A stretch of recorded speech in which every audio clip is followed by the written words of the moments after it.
I'm Dan Fabulich. I work at Choice of Games. And published a few games myself. And what I thought we would do is we would just go down the line and introduce ourselves, talk about interactive fiction that we've worked on. Before we do that, I wanted to get a quick show of hands. How many people in the room have played an interactive fiction game here before, know what it is? A little more than half of you, it looks like. Okay, that's great. All right, well, then let's just go down the line and let's introduce ourselves. I am Christine Love. I make games with cute girls in them and far, far, far too many words. Hi, I'm Porpentine, and I make games from a queer, trans, feminist perspective about stuff. Woo, stuff! Yeah, stuff. You heard that right. Oh, wait. I'm Aaron A. Reed. I write. I used to write parser interactive fiction, and now I write more sort of crazy experimental interactive fiction. Oh God, you guys are so short. I'm like very vain. I had this whole thing planned.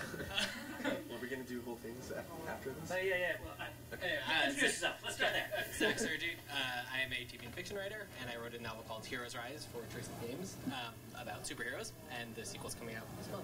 It's also about superheroes. All right, so beforehand, I believe everybody prepared a question for someone else on the panel. And so I figured we'd start there, and then the conversation would explode, and then we'd take some questions from the audience, and then it'll be amazing. Something like that. Yeah. Does anybody want to start? Were we gonna do like individual, like little 3-minute? Sure. You want to do a 3-minute spiel. Let's do it. I don't know. Give me a spiel. So I thought that was meant to be the spiel, but Zachary and I have a little let's spiel right now. Okay. That's what's going to happen. I'm gonna do a little spiel. So I've been making games with text ever since I was a kid. I played the original Adventure when I was like 5 and had just barely learned to read and totally loved it. And I think there's something really amazing about the kind of blending you get between like all the imagination that you use when you're like reading a novel to sort of project yourself into that world with the sort of ownership of the protagonist that you feel when you're playing a game, right? I think that's something that text games capture really well. And so I always wanted to make games like that. So I've made probably the game most people have heard of that I've made is called Blue Lacuna, but I made a game called Whom the Telling Change that won some awards a while ago, and most recently a game called 18 Cadence. And my games, as opposed to a lot of other people at this conference, aren't necessarily explicitly about queer people or queer issues, but it's always been really important to me that you can be queer and share that sort of magic identification with the protagonist. So it's just sort of like a widening the circle and saying it's okay to sit here, like you can be gay and still like project yourself into this character. And that's kind of a small gesture compared to some of the more activist or more inclusive games that a lot of people have made, but it's important to me because one of the reasons it's important to me is because of my own experiences where when I was a sophomore in high school, I played a game called Phantasmagoria 2 with my best friend by Lorelei Shannon. It's not a very famous or well-known game per se, but this was in '96 or so, and it has a major character who's just sort of gay without it being a big issue, which for '96 in the game industry was like a pretty novel thing. And the fact that my best friend and I were playing that game together and he didn't like freak out at that and didn't react to it in a negative way, like really was a major thing for me about feeling like it would be okay to come out to people and like, you know, tell other people about my sexuality. So I don't care whether that game is good by any sort of objective standard, like it'll always have this really special place in my heart because it helped me through that moment, right? So thanks, Lorelei Shannon. I've always wanted to publicly thank her. And You're welcome. And I think it's so easy to make that simple inclusive gesture, and it's maybe even easier in text games for two reasons. One of which is without any sort of assets other than words, it's really easy to sort of like decide what you do and don't want to talk about, what you think is important, right? So an early sort of modern IF is Graham Nelson's Jigsaw, which is this sort of time travel romance where the gender of the love interest is never specified. And you can do that a lot easier with text than you can when you have like 3D models and voice acting and all of these things that are going to try to move things one way or another, right? Or not move things in any direction. But sort of more importantly, I think text games free you to write for exactly who you want to write for because, again, you don't need a huge team. You don't need all these resources that maybe you can't make yourself. You just need to be able to sort of write and put it together.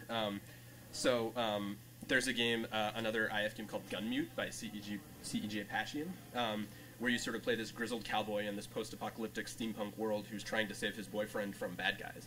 And the fact that it's his boyfriend and not his girlfriend isn't really very important to the plot, but that's exactly the sort of detail that would probably be changed in like a giant game when there were like investors and stockholders and nervous people in power, right? The sort of last thing I want to say, I guess, is one of my favorite prose writers is a guy named Bruno Schulz, who was a Polish Jew who was killed in the Holocaust. And he was a school teacher who was very shy and started writing but was really nervous and didn't want to show his writing to anyone. But he was corresponding with this woman in Russia, and he sort of confessed to her in this letter that he never knew who he was supposed to be writing his stories for, like who would ever read his stories or whatever. And she told him, well, just write for me. Like, pretend that I am your audience and write all your stories for me. And he wrote her in this series of letters some of the most beautiful literature of the 20th century, I think. And so I guess the thing I wanted to say is, like, don't care about how big your audience is or if it exists or whatever. Just find the one person that you want to write for, even if that's only yourself. Because you can do that in a medium like the one we work in and not have to care if anyone else. If you can reach like one person, like Lorelei Shannon, like reached me as a gay sophomore in Utah, right? Like you've done something worthwhile. So that's what I wanted to say.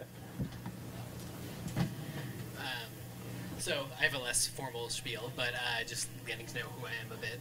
So I live in LA, and I've always wanted to be a screenwriter, and I've had some luck working in TV, doing stuff for Disney Channel, ABC Family, and kind of identify as a science fiction genre, young adult and new adult author, and came across Choice of Games via my management company in LA, and always loved choose your own adventure novels growing up, and was like, of course I want to write one, and I want to write one about superheroes because that's what I love the most.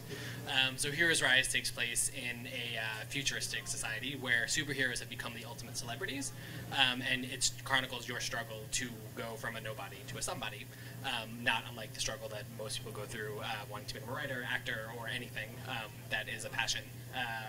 And the sequel's coming out this month, hopefully, or next month, and that is about entering America's #1 reality competition for superheroes. So if you like American Idol or Survivor or anything like that, it's kind of like the Hunger Games for superheroes that's interactive. So I come from a background where I love stuff like Twilight and Harry Potter and Hunger Games and Divergent, and wanted to see what an interactive novel might look like in that kind of a genre. And as it relates to gender and sexuality, I have kind of a similar philosophy as Aaron, that it's not necessarily the point of the novel, but when you begin, you can choose your gender or non-gender, or you can choose your, and you get to choose what you're attracted to. And there's a romance that you kind of get to go through, as any good young adult novel might have, and that romance character adjusts to whatever your preferences are. And again, it's not something that's addressed in any big terms, but it's set in this, hopefully, society where having an alternate gender or an alternate sexuality or isn't even considered alternate. It's just another option that no one really considers. So for me, again, hoping anyone who is figuring that out gets to play as something that they feel they can identify with and have a voice through that. Also, I know my brother's girlfriend's mom played as a lesbian superhero and thought that was really cool and felt like she had a different experience getting to do that. So that's hopefully the power of what something like interactive fiction gets to do, and that's why we're here. Porpentine Christine, did you want to give a spiel? I'd rather do back and forth, I guess. I don't Totally. know. If since a number of people did not raise their hands when I asked if they knew what interactive fiction was, and granted it's a big question, but if somebody wanted to say a word or two about what we're talking about here today and what kind of games these are. Well, I would say I certainly think there's an idea of what interactive fiction is, it's like specific formats, but it is just a game where the story is key and it's probably text heavy. I really don't want people to get to dwell on specific things, although those are really interesting, but I don't want the definition of interactive fiction to be anything but it is fiction that is interactive. Because people can associate it with all these, people will say, oh, it's this specific thing, it's parser, it's hypertext, it's this or that, but really it's all those things. They all offer different ways to tell stories. So that's my opinion. Yeah, one thing to emphasize is, while almost, I believe all the games here are very heavy on text. They all are very different in terms of how you interact with them. Christine's games, many of them have beautiful graphics as well as interesting text. Blue Lacuna has over 350,000 words of text. Oh yeah, I mean, beautiful words. like all four people here do such different things. Like Christine, she has more like dating sims. No, I'm cutting you off. Oh, I was just starting an example to build from that, but no. I do not do dating sims. I was going to say the format is from what you traditionally associate with dating sims, but we don't have to dwell on that. I do very serious romance stories that are not about simulating. Sorry, if I seem upset, it's because I genuinely am.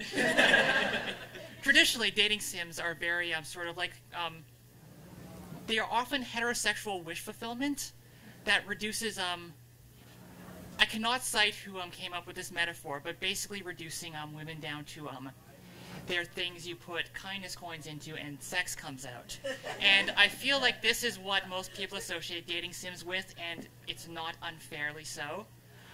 So I like to tell stories that happen to have romance in them because romance is very important to most stories. They do not simulate dating. They tell you an interesting love story. Yeah, I'm sorry. Like the thing is, but what most people do see that format in is from dating sims, and yeah, they are gross. But so I should just describe the elements without like dwelling on what those elements are traditionally seen in, because yeah, those are gross. So like more like people are saying visual and text and combining those things would be more accurate, perhaps.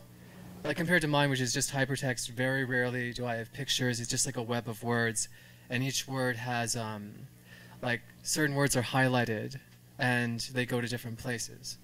Like how would you describe the interaction in your games? My most recent game, Analog, which is sort of about you're going through this like generation ship. It's been lost forever, and you're trying to figure out what happened to it by going through all these diary entries of everyone on the crew who is long dead. And you have the help of a pair of spunky AI sidekicks who have very cutesy representations, and you'll sort of chat about what you're reading with them as you go through all these like log files and diary entries. So the visual element is a very again, evoking dating sims is not completely wrong because it's certainly like my work is visual novels and Oh, that's the word I meant to use. see, we could have just avoided this by defining terms. I've played so little of them, I didn't know. That's okay, don't play. So this might be a good point to go to the questions that I believe we've all prepared.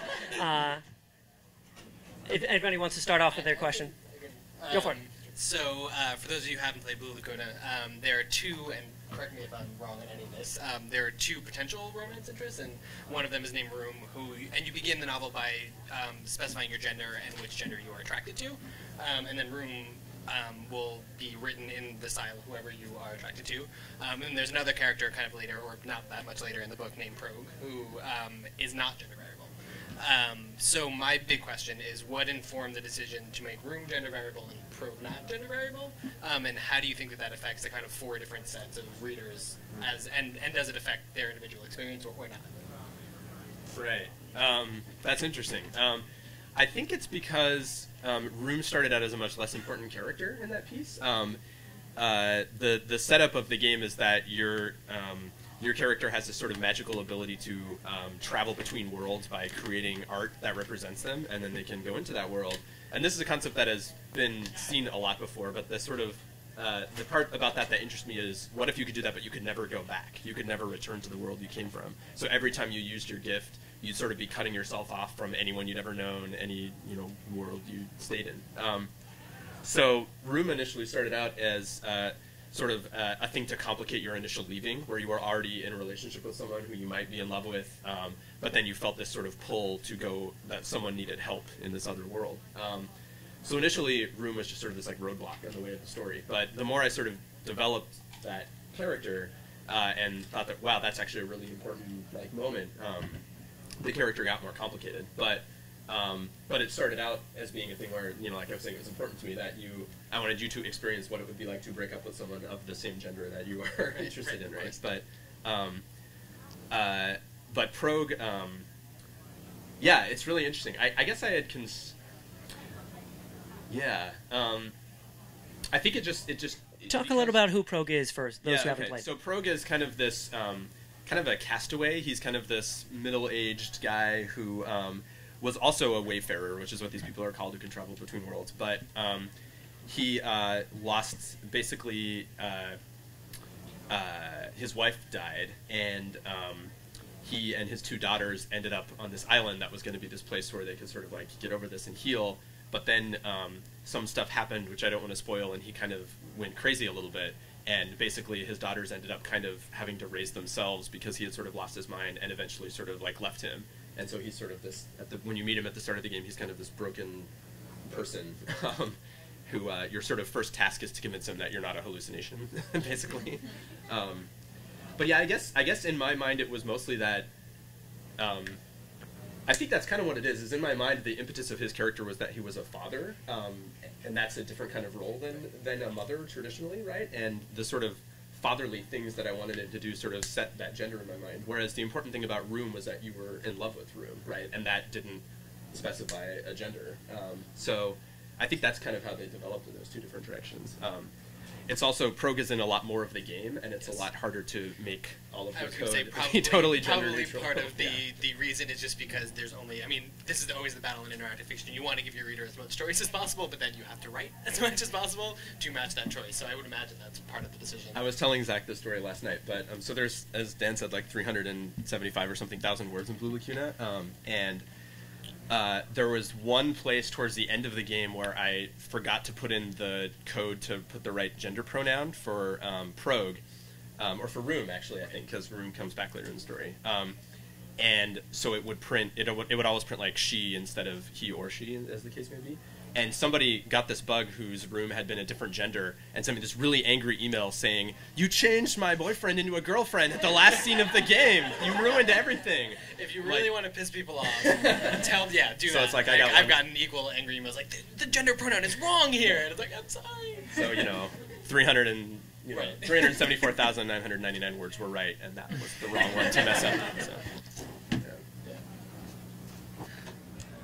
Who else has a question? So I played your game, Heroes Rise, and you said the next one is coming out soon. So choice script is something I've seen a little less of than other interactive fiction things. So for everyone who doesn't know, choice script and choice of games, it's a multiple choice format. So whereas in Porpentine's games you kind of click on hypertext, and in Blue Lacuna you actually type in commands. In choice of games you just are choosing multiple choice questions that the writer provides for you. And it's very stat-driven, which I like because I enjoy the mechanical aspect of like building this character, and each game has its own stats that are valued. So in like there's a dragon choice of games one, choice of dragon. Sure. Choice of the Dragon. Choice of the Dragon. That's mine. Yes, it's one of my favorites actually. And so there's like cunningness versus bruteness. I'm not sure if I'm getting the dichotomy right, but anyways, it's like all these dragon things. And the stats are. Do you remember what the stats were? Cunning, brutality, disdain, vigilance. What was the opposite of vigilance?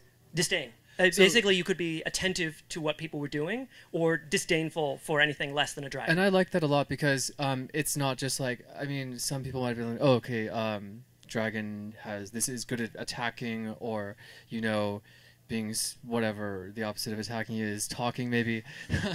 But these stats are very specific to the dragon, so it's like disdain. Is just such a dragon stat in terms of like, oh, I'm a dragon, I'm just going to sweep you with my wing, I don't even care. So I thought that was a really good choice. And stats can say a lot about games as much as they can ruin them. So, anyways, what enhancements or changes or things have you learned from the first that you want to implement in the second one or have implemented? Absolutely. Yeah. So, in writing the first Heroes Rise, it was my first. I had very little introduction to interactive fiction, and I also had to learn how to write in Choice Script, which is Choice of Games code, which is remarkably simple, but for someone who has absolutely no coding background, it was certainly a learning curve. And in the first Heroes Rise, the plot is actually pretty linear, so people get through and it's 100,000 words, and they get to the end and they're really excited because they're like, oh my god, I'm going to go back and read this, and it's going to be awesome. And they go back and they read it, and it's not that different from the first time you read it. Different scenes play out differently, and the key stats that... So my philosophy about interactive fiction and Heroes Rise in general was that the choices you make are going to define your character and your morality and your relationships, and you are put in these difficult situations, and those decisions affect the success of how your hero is at the end, as opposed to many different story plot branches. So in Heroes Rise, you have key decisions based on... And you're a superhero, right? So are you more concerned with fame, or are you more concerned with justice? Are you more concerned with being lawful or lawless, working with others or working on your own, or offensive or defensive? And all of those have kind of key decisions that are related throughout the novel. But in the second one, I guess, all those stats are the same, and then there's a whole list of new stats that have to do with being a reality star, which is a whole nother thing. So what I'm most excited about in the sequel is that the plot variance is much broader, because Is it like ratings or something for the being a reality star, like ratings or? So you get to play. So there are actually 5 different archetypes that you get to choose to play as, and you have to make consistent decisions within those archetypes to be rewarded. So you could play as the villain, as most reality shows have a villain. You can just kind of be your heroic self. You could be a floater. You could be loyal to your alliance, or you could be a ruthless strategist, which means you don't care about anyone and you're just there to win. And making decisions within those affects the plot, but it also affects your character and the ability for you to succeed at the end. So that's the kind of gaming aspect of it, and then you're taken through this process of being what it's like to be. And I have some experience knowing what it's like to be on a reality show, so hopefully you get that. You get that from it too. Oh, cool. Yeah. I've got a question for Christine. So I replayed Analog just last week to sort of think of something to ask you about, and I was thinking about how the story has both sort of like really horrible things done to women, but it also has dressing up pretty girls in sexy outfits. And Sorry, what's the difference? Interesting. I was thinking as I was playing it how the sort of the sort of dichotomy between those two sort of kinds of situations playing out differently depending on whether you're someone who's attracted to women or not, and also whether you're someone who is a man. And then a lot of the story is about sort of this patriarchy that becomes completely repressive and awful and everything, about whether you're male or female, or sort of feel like you're implicated in that patriarchy or not implicated in it. And I was wondering if, as you have been writing that in your other works, if you think sort of about the different sort of audiences, because I expect you probably have different fan bases from various communities that are probably like approaching that story in different ways. Just like the stuff with like the cosplay stuff, it feels like to me like that plays differently if you're a man versus if you're a woman, and if you're attracted to women versus if you're not attracted to women. So is that something you think about when you're writing, is how different people are approaching the stuff in your games? I do, to an extent.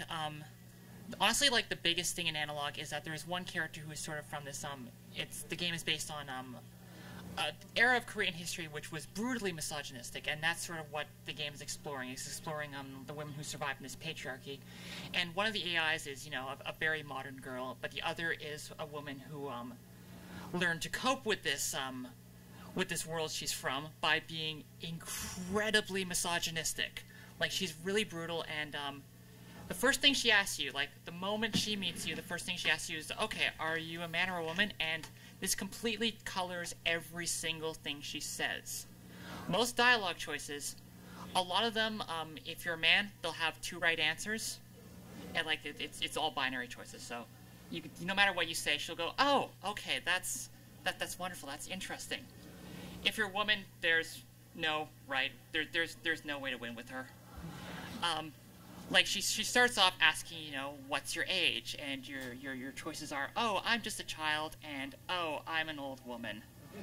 So she has a lot of internalized stuff going on, and it's definitely very different your experience playing through as a man and playing through as a woman, because you will find her to be very agreeable and very respectful and all that if you identify as a man to her, and she will constantly give you shit.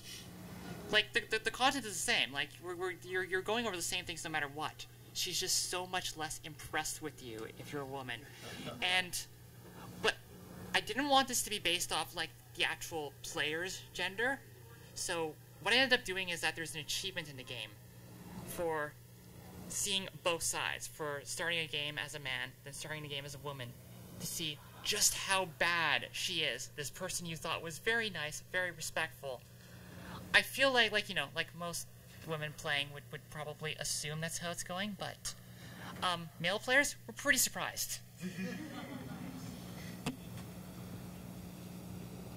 Well, that's really cool because it is surprising for someone who's lived their life as male, I'd expect, to go to the other side and, like, it's so fucking different. Like, it's just a complete, it's unreal.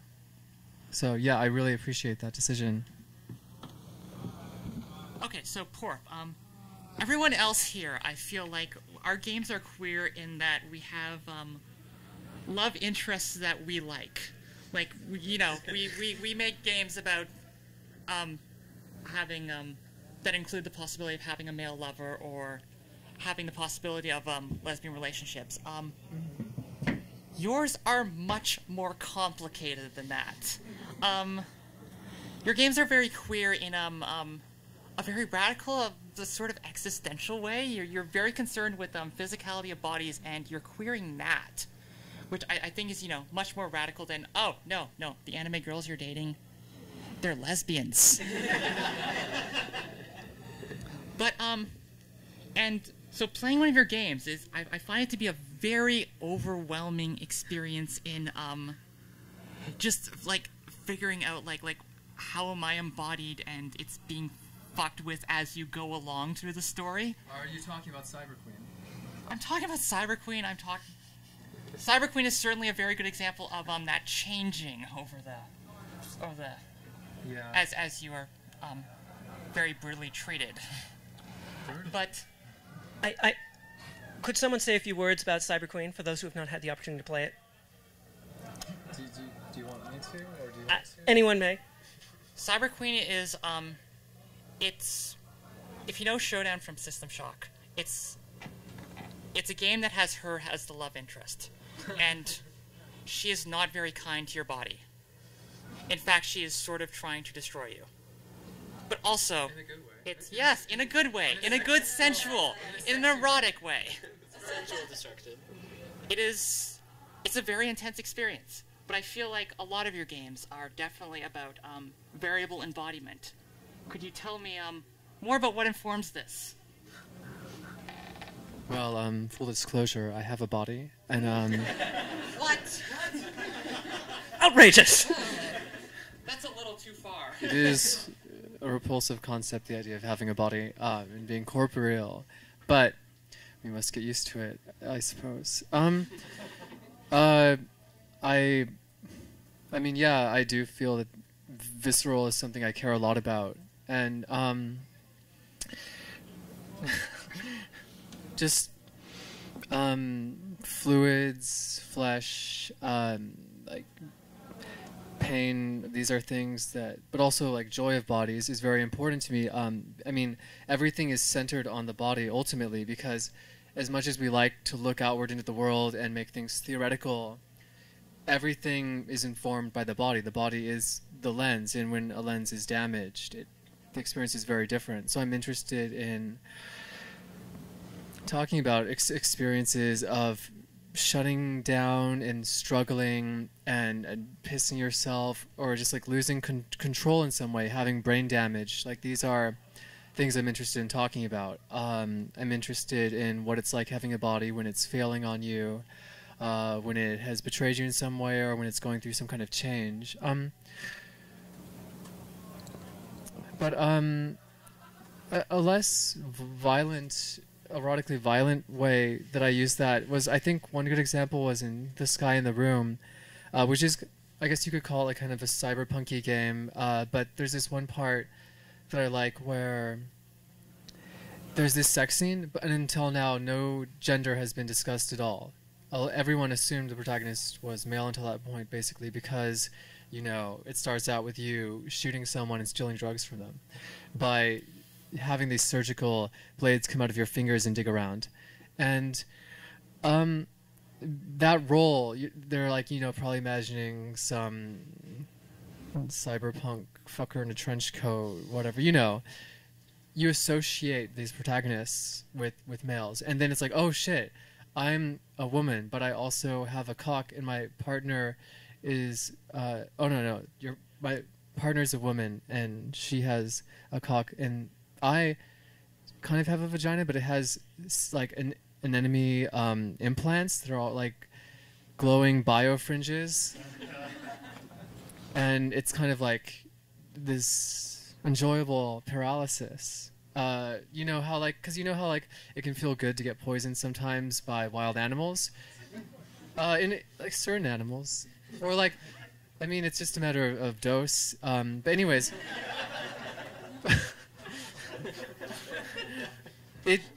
things like that stinging sensation.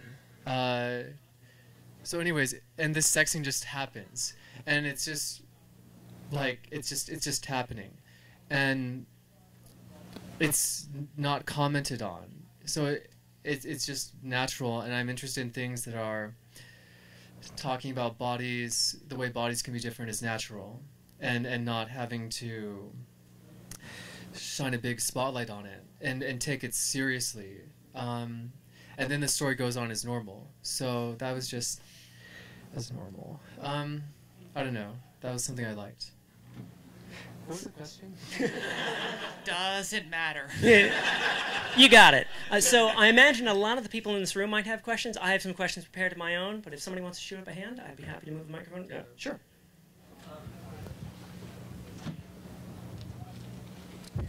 Thank you. How can you write about different genders and different sexualities if there's not a one-size-fits-all character? You can't necessarily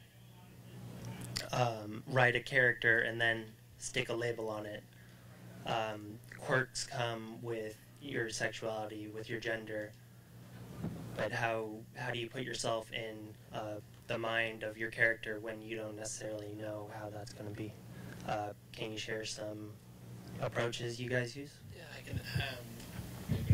So, I mean, a lot of interactive fiction is written in the second person, so it's all you do this, you do that. So our job as authors, and I've always felt my job is, you want to write a character that feels realistic going through a story, but is also open-ended enough so that you can imprint your stuff on it. And actually, Aaron has a quote that I love, that interactive fiction isn't necessarily about being able to choose your own adventure, but about choosing what the same adventure means to you. So the hope is that when you go through, you would leave this character and the characters you're interacting with open enough so that depending on what the choices and the context and the individual brings to the story will color all of that. So it's interesting reading when people react to Heroes Rise specifically. They feel they've had wildly different experiences, right? So I've had gay men write me and say, this character really feels like a gay guy, and it's not a big deal to be gay. Whereas I've had straight women write me and feel like, I feel like this is, this is like Twilight to me. This is awesome, and I get my Edward sex out of it. So leaving it open enough so that so people can bring their own quirks is what's really important, I think. My games often don't have player characters at all. My most recent Analog, it's presented like I never use it. They're written in the a lot of interactive fiction is written in the second person, which is like describing what you do. You think this, you consider this, you take this action. Mine, I present them as like Analog is presented as a computer interface that an AI has made to talk to you, and she's put something on the screen for you, the player, to click on, and that's how you talk to them. So I have no idea what the player is thinking. I'm not trying to write what the player is thinking. Rather, I'm writing half the conversation, and hopefully the player, the person who's sitting down at the computer to talk, is filling in their own experience. It's like, I feel like it's the closest to, actually simulating a real conversation. Like, when I'm talking to you, I don't really know what you're thinking right now. I don't have to write to accommodate the fact that everyone in this room has a very different perspective.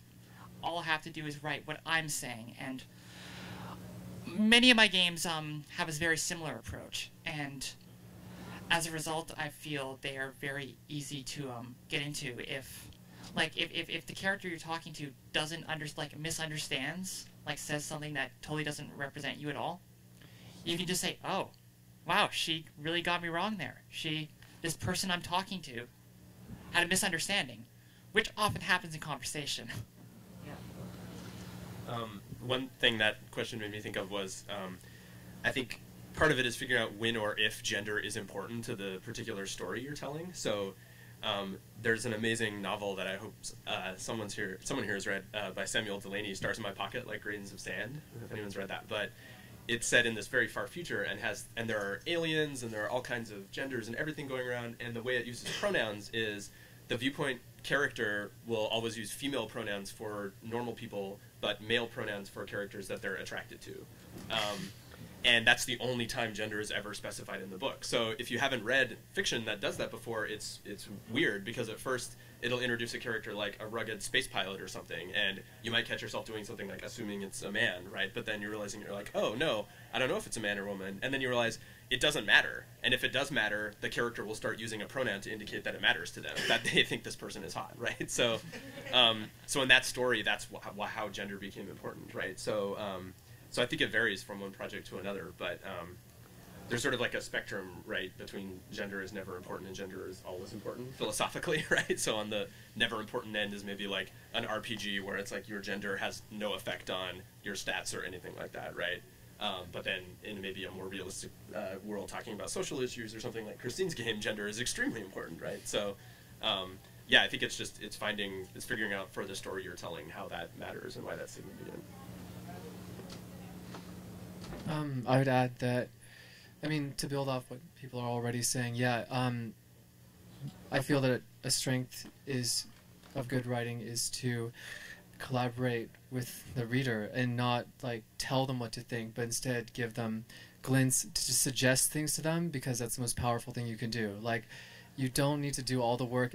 I mean, sometimes I'll feel like, oh wait, if I want to describe this, I have to be like how do I describe this? It's like, no, just bullshit it, and just like these tantalizing glints, and the human brain will just do the rest of the work for you, and that's much more interesting than trying to like force someone to see. You're not trying to simulate this thing. You're not trying to like be this Star Trek simulator thing where you just synthesize like food. You know, sometimes you just need like a little, you know. Yeah, one final little nugget is, I think the point of a lot of gaming, and especially interactive fiction, is that readers and players have really rich imaginations, almost always as rich as the writer, and part of our job is to just leave it open enough so that your imagination can be accommodated. So that's one of the incredible powers of text in general, is that you're allowed to leave things ambiguous. It's very difficult to leave ambiguous when you can see it, that you can just let them fill in the blank. Oh, well, I mean, wasn't I saying to one of you yesterday that like it's like the difference between giving people tools but overriding everything is more like giving people a finished sculpture, right? Like, oh, this is a beautiful sculpture of a horse, but you know, what do I do with it? I came to interact, to create something, and those tools will be different. Like, you know, your tools are the paintbrush of misogyny and spaceships and AIs, and those are the paintbrushes. That's the palette you have, but it's still an interesting palette, and so on. And so we should be giving people customized paintbrushes that just have these beautiful prismatic worlds flowing out of them, instead of like a finished product, in my opinion at least. More questions? I got questions. Question? So I'm going to direct this question to Port, but it's kind of a question for everyone. So you made reference earlier to the idea that interactive fiction is a very broad subject, but that there's kind of a couple of clumps of like specific things that happen again and again, like parser-based games or hypertext games or visual novels. And I think, if I'm not mistaken, you started out in kind of parser-based interactive fiction and then sort of moved into this sort of like Twine hypertext sort of medium. And I think that's kind of where you become, most people who've heard of you, like me, I think, found you through your hypertext games. And I'm curious, you went from one kind of form within interactive fiction to another. How do you feel that moving between these forms changes the kind of expression you're doing, or does it? Or how does that shape that? Well, like, so the difference between parser and hypertext as formats? And their communities. Any of the formats within interactive fiction, do you feel those guide or change what you're saying or doing? I just realized we don't really need these microphones. But anyways, We are being recorded, so do try Oh, to lean into the microphone. so what would be the difference between me telling a story in parser and in hypertext? Yeah, no, well, parser, I mean, it's a whole different thing. Parser is typing in commands. I mean, I felt Twine gave me much more narrative power because, I mean, as a writer, I felt Twine was friendlier to me as a writer. And parser is very strong mechanically, but there's all these things I couldn't control. It felt like working with like a room full of robots and trying to make them play together. So I don't know. Twine let me suggest so much better, and parser demanded that I make things explicit. Parser would demand that I create rooms and imagine these things as rooms, right? And everything I put in them would have to be an object, a person, something like that. But since my Twine games are just so much more ethereal, I guess, I don't want to be saying how big the room is. I want the idea of space to be this fluid thing. So yeah, I would say I'd say I prefer Twine because I don't have to be painfully explicit. And I've worked in a couple different sub-genres of this field, and I think the system you're using definitely has a huge influence on the sort of stories that you can conceptualize telling with it, because of different things like choosing a list of things off a list is a lot different feeling for a player of having to figure out what your options even are, right? I did a project a few years ago called Maybe Make Some Change, where you're sort of put in the position of a soldier in Afghanistan, and at first the only thing you can do is shoot, and you slowly have to start figuring out that you can do other things, but it's not explicitly presented to you at first. And that would work very differently. That story would work very differently in a medium based on choice, or in kind of any other medium. So I think lately a lot of what I'm doing is, once I have a story I want to tell, really thinking through like what is the best technical framework that could enable that story to be told, and sometimes you have to make it up yourself, your own framework. I think you even have to make those kinds of decisions within the framework you're in. I only have experience writing in ChoiceScript, which Dan lovingly created, and so my challenge is that you only get multiple choice based questions, or you can fill in stuff kind of like Mad Lib style, so you can name yourself and your characters. So my challenge is, how do I present a broad diversification of choices, right? So the best choices are ones that are going to affect the plot and make you feel like you're in control of what's happening, but there are also choices that should just be pure fun. Some should be informational, some should affect what you think about yourself, some should be emotional. So taking advantage of kind of the broad spectrum that even one medium presents is really important. Quick tangent on that story. A lot of the hypertext stuff sort of descends from experiments in like the 60s with kind of cut up fiction and novels where like the pages wouldn't be bound and you could put them in any order. And kind of unsurprisingly, people were at first really excited about that kind of flavor of interactive stories, but it sort of turned out that the only sorts of stories that were really good to tell in that format were stories about people where everything was really jumbled and confused. So all of the novels that people wrote in that format turned out to be like people in insane asylums or people on their deathbed or whatever. It's like, oh, if you randomly rearrange the pages, that sort of limits this type of stories you can tell with that medium. But I think every medium is like that to various degrees, right? It was kind of a different authorship too. I saw a lot of academics, and I saw people who are just, more not like me, like poor and trans and basically like just trash. So yeah, I'm much more interested in seeing what people have done with hypertext now that like a more, maybe you want to use the word punk or DIY or just, a vile scum of society as we are perceived would use it. Zinesters. Christine, I wanted to put that question to you as well, because I know for like about the first minute of analog, you're typing, and then all of a sudden, like, oh, just kidding, no more typing, we're done. Specifically, the character asks you to introduce yourself. You know, getting you like they're saying, okay, the parser would be best. A text parser would be the best way to interact possible. It doesn't work. You type in your name, she's like, oh, I can't see what you typed at all. We can't do this. Okay, never mind. Here, I'll draw a menu for you. You can click on the options. You won't be able to be and I think part of this is that in a parser, it's very easy to surprise a player with what sorts of possibilities you can do.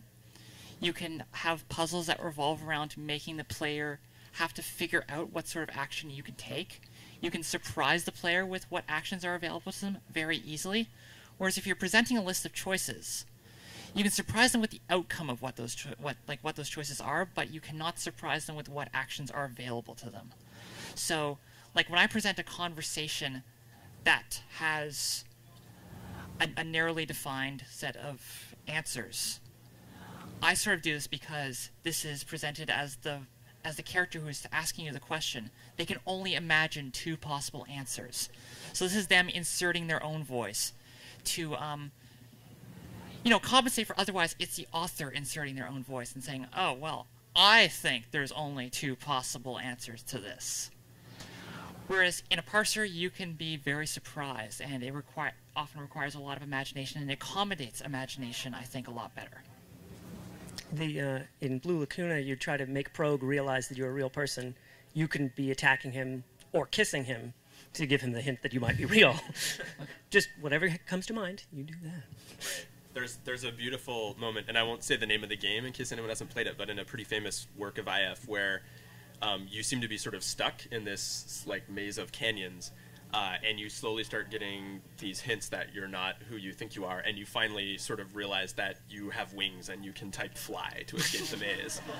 And like that's a moment that it's really hard to create in any kind of game system that has a delineated list of verbs, right? So every medium has different things it can do. But I think someone once described it as like parser has these. Actually, I forget the quote. But anyways, Tuan, yeah, it is very explicit. So any surprises would have to happen after you click the links, but in hypertext, it promises like all this stuff, like that you can do anything, and that is I think something that is difficult, challenging, sometimes worthwhile, but it's definitely like a challenge of the medium because it's like, okay, I can type anything. That means I can do anything, right? But no, it depends on how many things the author has thought of, and it can be exhausting to do. So it's much more of a protracted thing, I feel, to make a parser game. Like I prefer how quickly I can prototype hypertext stuff, but yeah, figuring out all the verbs is like, how do you communicate what those verbs are to people?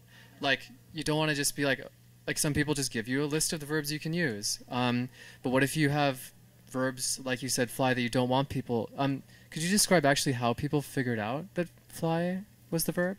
If I recall, it's just sort of, it starts slowly describing things like... you start molting. Yeah, like things like that, right? And you're like, wait, what? That doesn't make sense. Really cool. But then there's, theoretically, if it all goes according to the author's plan, there's a moment where you put enough of those little hints together and you're like, oh my god, right. Why am I dropping feathers? But like Porpentine is saying, there are also, in interactive fiction, lots of examples of things where that doesn't work, and the player's like, I don't know what I'm supposed to do, I quit, so...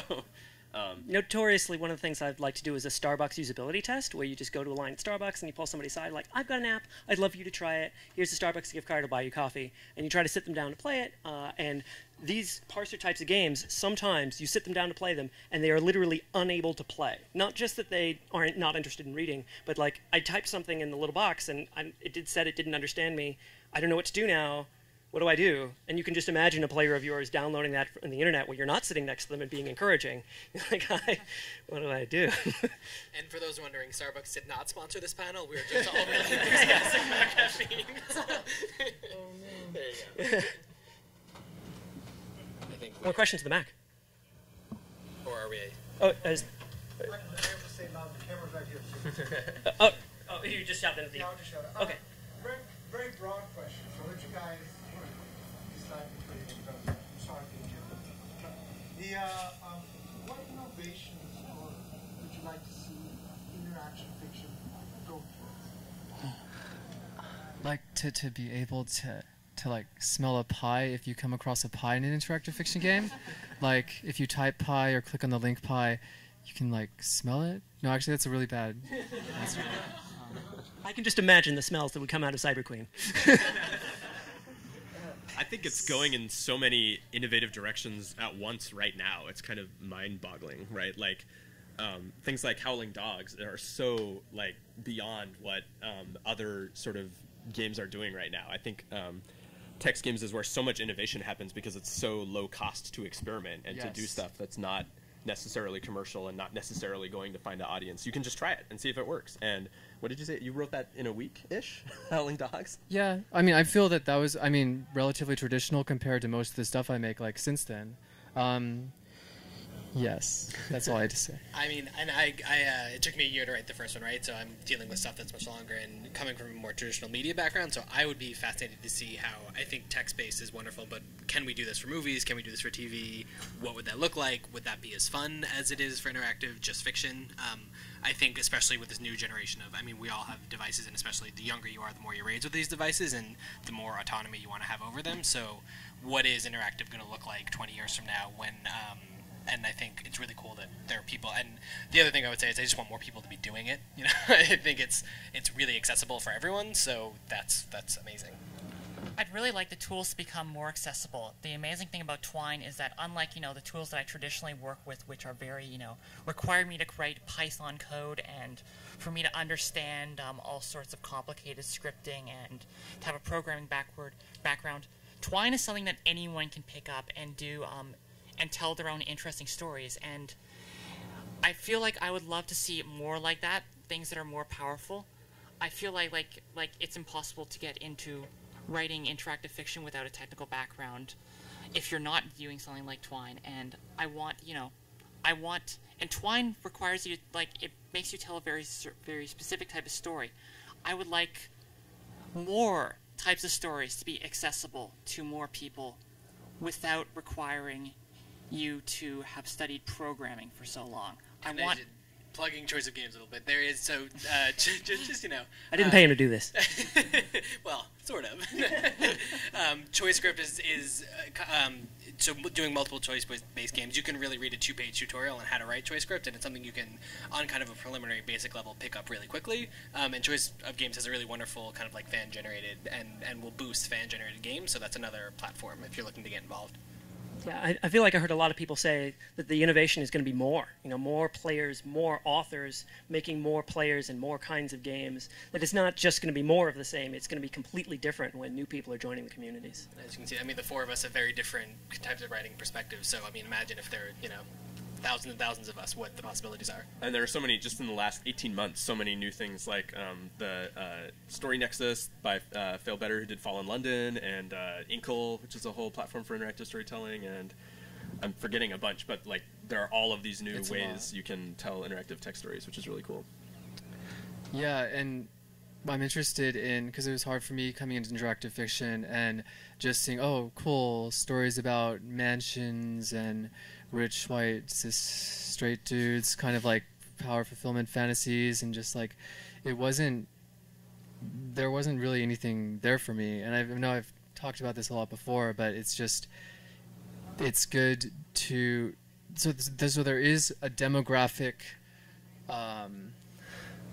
Formats have their demographics in slums and cities like anything else, and for me, Parser had accrued a lot of that. So even though I worked in Parser, that was another thing that prevented me from feeling as good with it. But with Twine, I was able to be just talking and sharing with people who, I don't know, I wanted to be hanging out with people who weren't making games their whole life and spending the hours it required to take Parser. Just if you make games if you define making a game as something that a person can do in an hour because they felt like it without learning anything, you're going to meet a wider swath of people.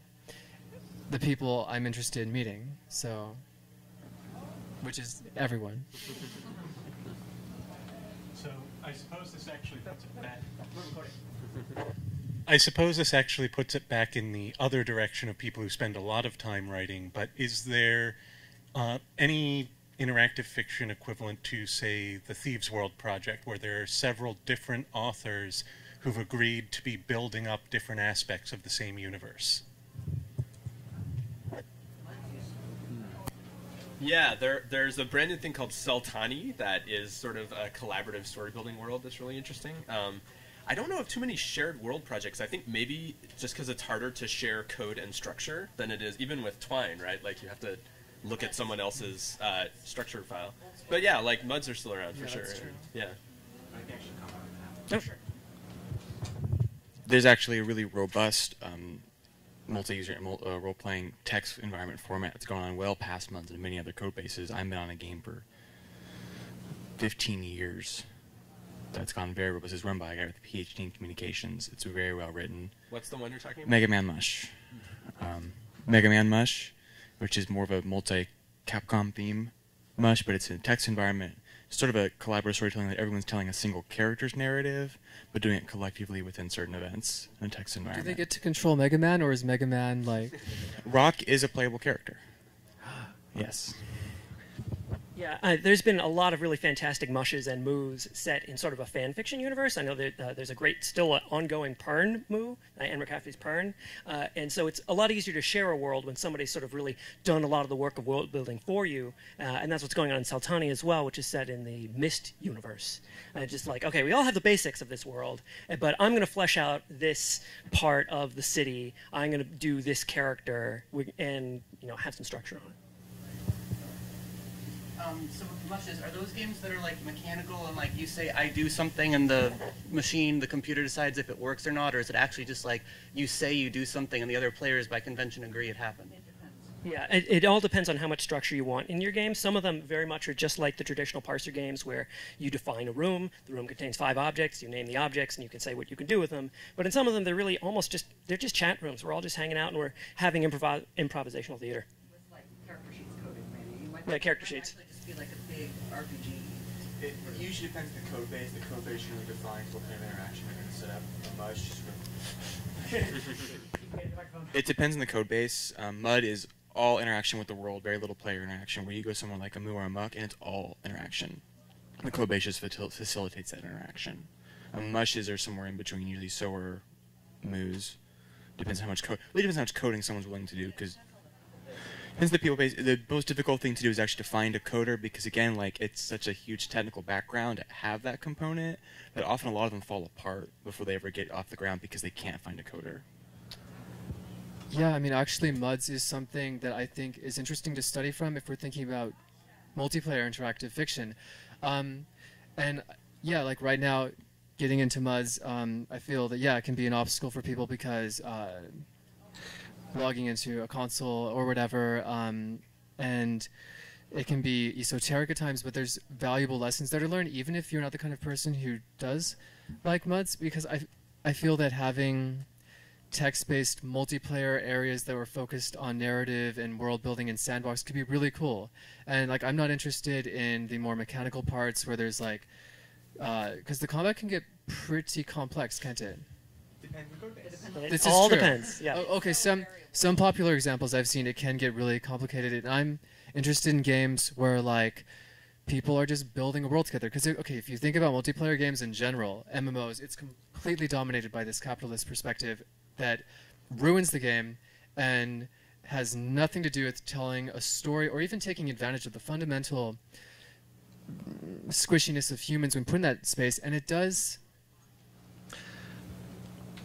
People play them because it's amazing being online together with people, but they're playing it in spite of its bad quality sometimes. And I think a lot of people have had their hearts broken by that.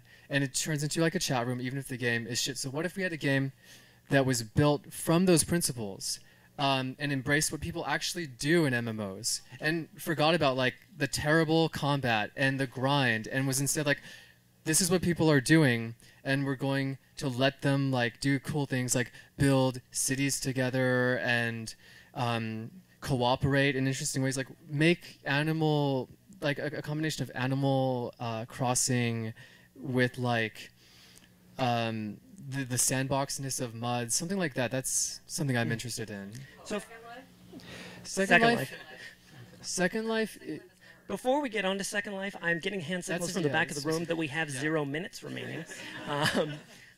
So thank you all very much for coming. This has been a fantastic conversation.